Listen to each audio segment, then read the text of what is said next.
Iran માટે આજની રાત ખૂબ ભયંકર હશે, કેમ કે અમેરિકાના પ્રમુખ ડોનાલ્ડ ટ્રમ્પે ટ્રુથ સોશિયલ નામની સાઇટ પર લખીને ધમકી આપી છે કે અમેરિકા આજે ઈરાન પર ખૂબ મોટો હુમલો કરવા જઈ રહ્યું છે. ઈરાનની વાયુસેના, નૌકાસેના, radar, anti aircraft system already ખૂબ કમજોર થઈ ગયા છે. બહુ દૂર નહીં, અમે નજીકના ભવિષ્યમાં ખાર્ગ ટાપુ લઈ લઈશું. આ ઉપરાંત ઈરાનનું જે અન્ય ઓઇલ ઇન્ફ્રાસ્ટ્રક્ચર છે તેને પણ વેનેઝુએલાની તર્જ પર લઈ લેવામાં આવશે. એટલે કે ઈરાનનું ઓઇલ અને ગેસ ઇન્ફ્રાસ્ટ્રક્ચરનો અમેરિકા સંપૂર્ણપણે કંટ્રોલ લઈ લેશે.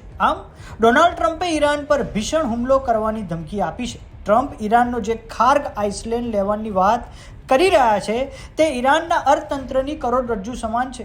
39 દિવસના ભીષણ સંગ્રામ દરમિયાન અમેરિકાએ ખાર્ગ ટાપુઓ પર માત્ર બોમ્બમારો કર્યો હતો. આ ખાર્ગ ટાપુ મેઇનલેન્ડ ઈરાનથી માત્ર 25 કિલોમીટર દૂર છે. અહીંથી ઈરાનના 90% જેટલા ક્રૂડ ઓઇલની આ ટાપુથી નિકાસ થાય છે. અંદાજે 1.5 મિલિયન બેરલ પર ડે જેટલું ઓઇલ અહીંથી બહાર જાય છે અને જે પણ આવક થાય છે તેનાથી ઈરાનની સેના, જેનું નામ છે IRGC એટલે કે ઇરાનિયન રેવોલ્યુશનરી ગાર્ડ કોપ, તેના ખાતામાં જાય છે.